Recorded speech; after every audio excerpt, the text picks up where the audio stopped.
Welcome back. You're watching Indus News live from Lahore. I'm Osman Lone. Well, as the war in Syria continues, a car bomb has killed at least 19 people in the northwestern city of Azaz near the Idlib safe zone.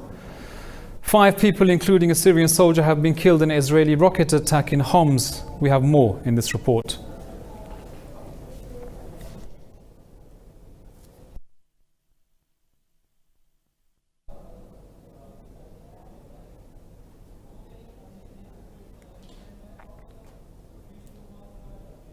Kurdish authorities say they plan to hand over 800 relatives of IC militants to their families. The women and children are living in the Kurdish-run Al-Hol camp in northeast Syria.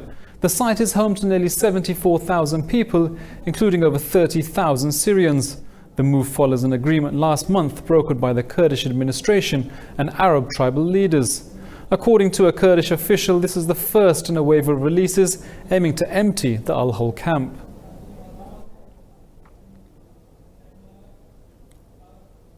Now, White House senior advisor Jared Kushner says the Palestinians are not yet ready to govern themselves. Kushner is set to unveil its Middle East peace plan in Bahrain this month. Indus News has this report.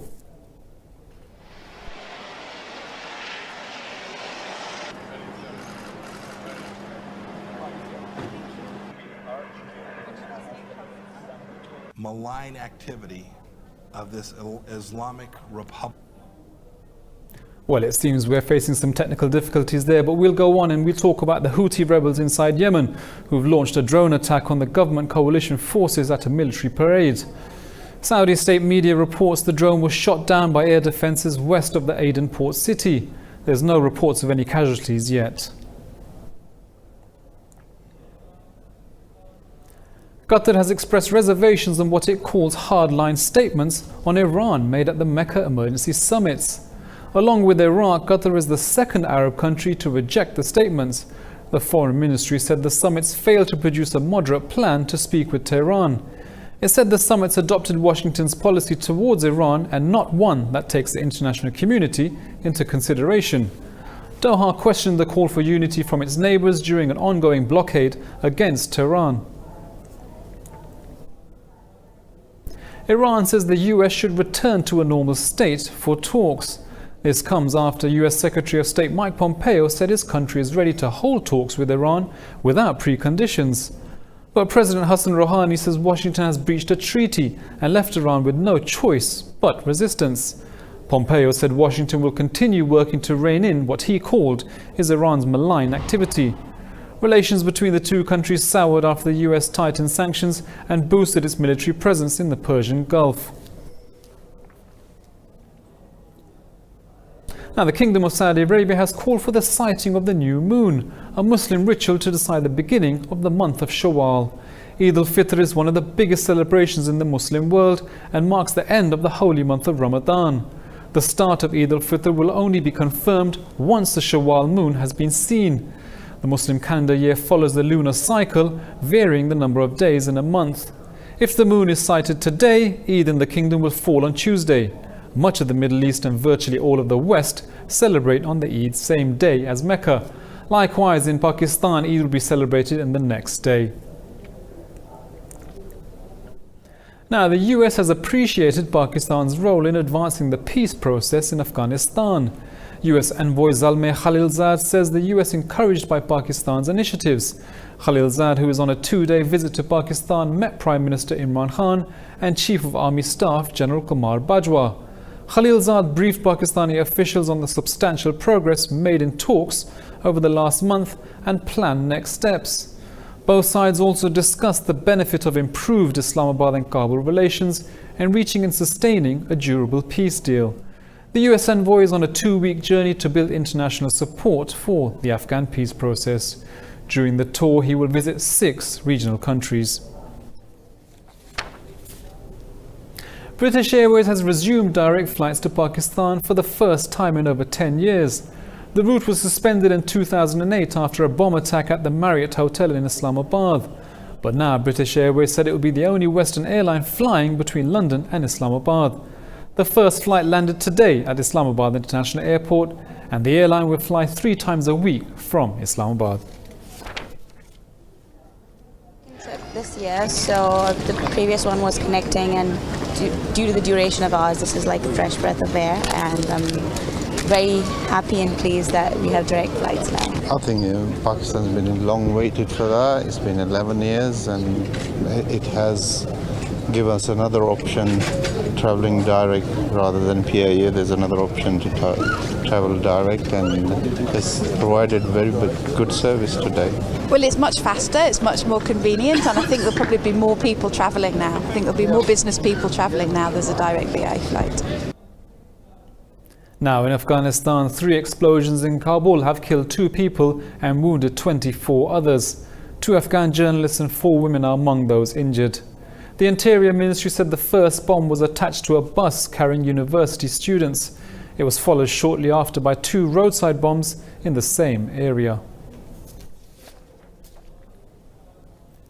In Sudan, at least 5 people have been killed after the military launched an operation to end the protest sit-ins in the capital of Khartoum. Shots were fired at demonstrators camped outside the military headquarters. For the past 2 months they've been there in sit-in protests. Several others have been injured after troops used force to disperse the crowds. The raids come days after military rulers called the sit-in protest a national security threat. In a tweet, demonstrators said the military sent a large number of troops to remove the protest camp. The military council and protest leaders are still unable to agree on the composition of a ruling council. And Sudan has been gripped by a political crisis since the overthrowing of ex-President Omar al-Bashir on April 11th.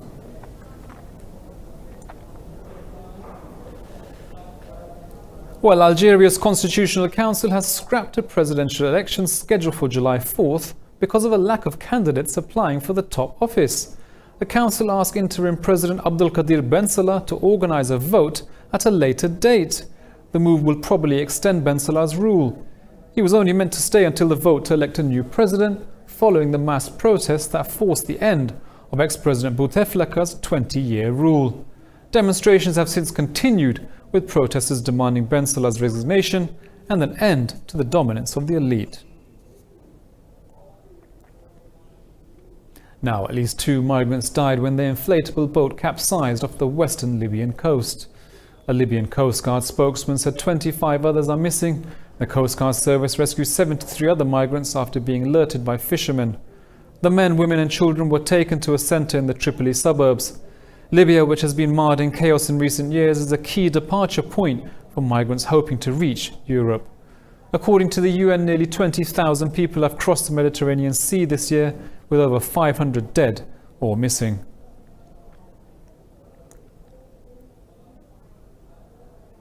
Now, US Acting Defense Secretary Patrick Shanahan has met South Korean President Moon Jae-in amid rising tensions with North Korea.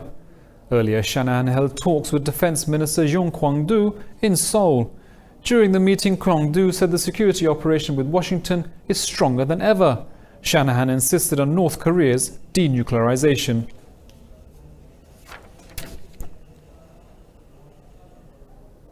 Canada has shut down its Caracas embassy over President Nicolas Maduro's refusal to renew visas for its diplomats. In a statement, Foreign Minister Chrystia Freeland accused Maduro of limiting the foreign embassy's functions. Chrystia said Canada has no choice but to suspend operations. Ottawa is also evaluating the status of Venezuelan diplomats appointed by President Maduro.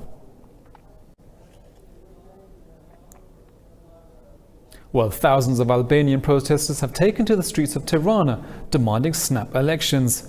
At least 7 people and 7 police officers and a demonstrator were injured in violence during the protest.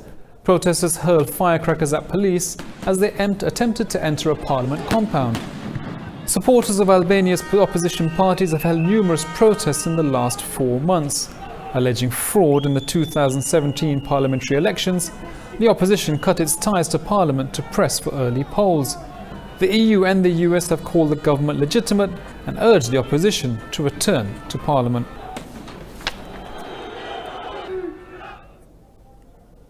Conservatives have swept the Greek local elections. With the New Democracy's win, the position of the ruling left has been jeopardized in the upcoming general elections. According to provisional results, the New Democracy candidates won 11 of the country's 13 regions. Mayoral candidate Kostas Bakayanis took the lead in Athens with 65% of the vote. In the European parliamentary elections, the ruling leftist Syria trailed New Democracy by 10 points. This prompted Prime Minister Alexis Tsipras to call a snap election expected on July 7th. The Chancellor of Germany, Angela Merkel, says she respects Andrea Nahles' decision to resign as the Social Democrats' leader. She added that the Christian Democrats' coalition with the Social Democrats will continue. Indus News has this report. European voters turned away from mainstream parties in last week's elections. The Social Democrats and Chancellor Merkel's Christian Democrats were among the casualties. The ruling coalition had already come close to falling apart last year. For now, Merkel supports the SPD leader's decision to quit. Andrea Nahles has made a far-reaching decision both for herself personally as well as for the Social Democratic Party of Germany. I would like to express my respect for the decision from Andrea Nahles. I worked with her many years both as the Federal Minister of Labour and Social Affairs and party and parliamentary group leader. Bundesministerin für Arbeit und Soziales als dann auch als The current coalition is expected to rule until 2021. However, Andrea Nahles' departure could trigger an early exit for the party. Chancellor Merkel says the government's work will continue for now. Of course, I also have respect for the decision the Social Democratic Party must make in respect to Andrea Nahles' successor. Regardless of this, I would like to say on behalf of the government, we will continue the government's work with all seriousness. Wir werden die Regierungsarbeit. An opinion poll published on June 1st shows Germany's Greens are now the country's most popular party. On the other hand, support for the SPD has sunk to an all-time low. Well, do stay with us for more news after this short break.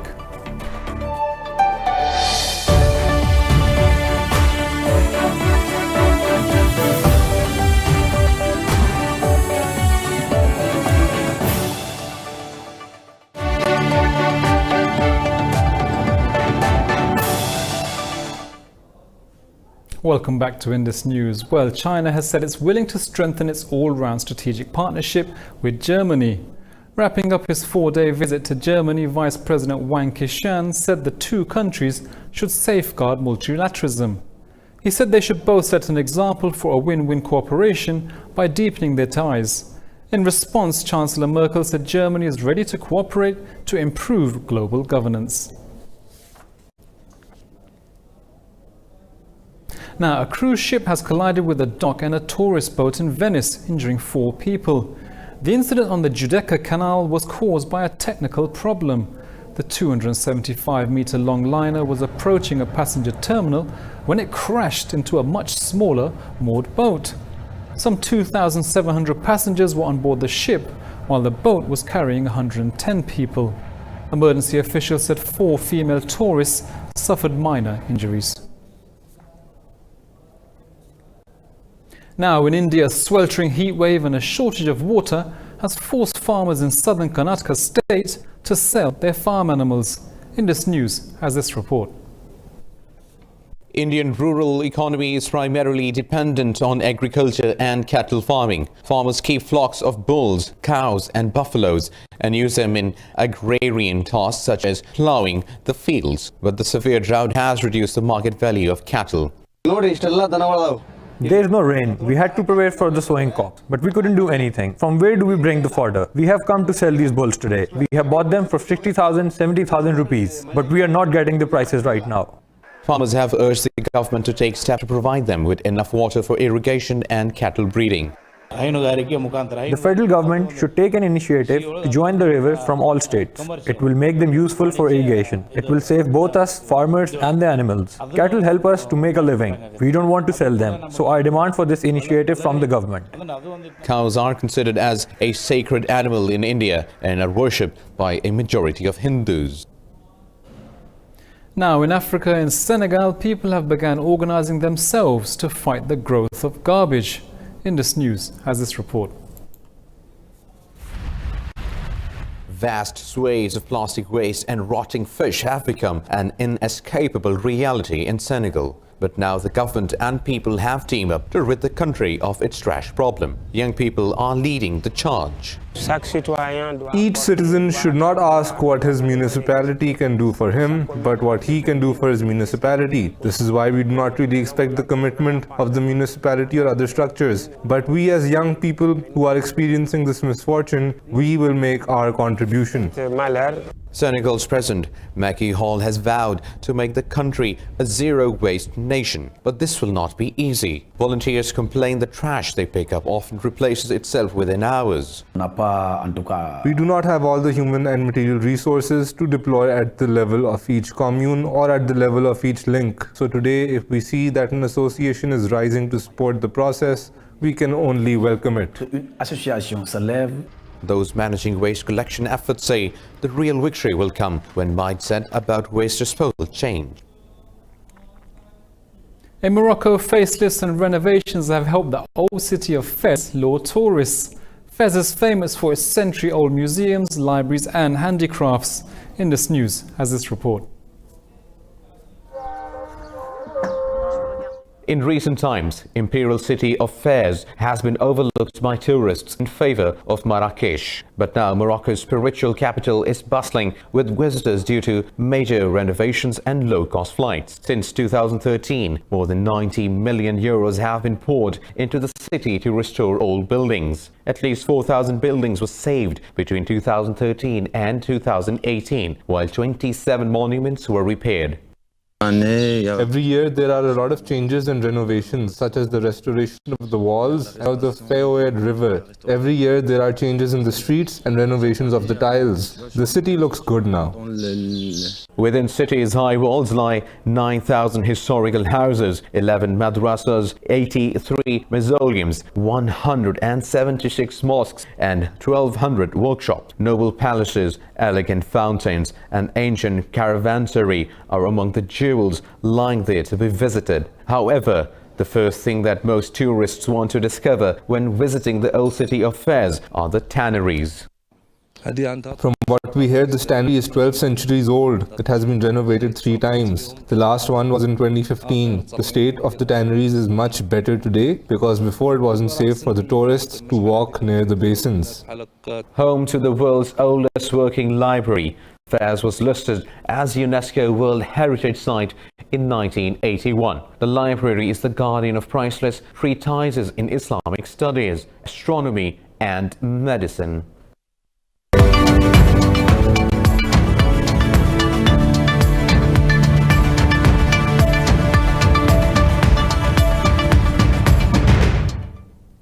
Now in business, President Donald Trump has said White House economic advisor Kevin Hassett will soon leave his post. This comes after Trump imposed tariffs on all Mexican goods in an intensifying dispute over migration. In a tweet, Trump thanked Hassett for his work and called him a true friend. He said the advisor has done a great job for the White House. The president says a replacement will be announced when he returns from Europe. Meanwhile, Trump's Mexico tariffs threat has amplified fears about the already slowing economic growth. America's business leaders fear that the US will enter a recession by the end of 2020.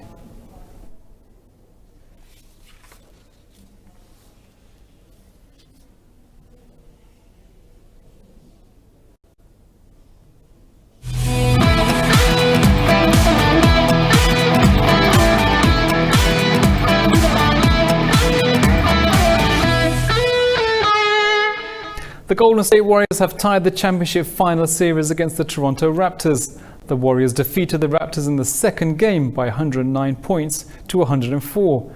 In a thrill at Scotiabank Arena, Andrea Iguodala scored a game-winning three-pointer to seal the victory for the Warriors. Klay Thompson and Steph Curry led the Warriors' attack, hooping 48 points together. Kawhi Leonard took a game-high 34 points and added 14 rebounds for Toronto. Both sides will meet again on Thursday.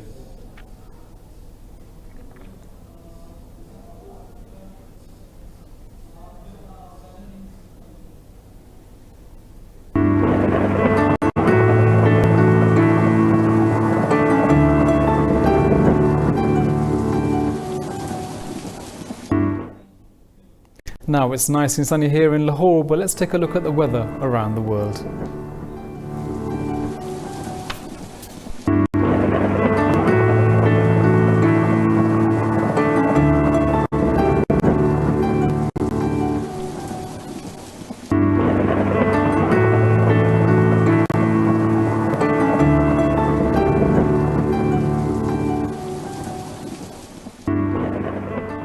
Well, that's all the news for now, but do stay tuned for further updates on Indus News.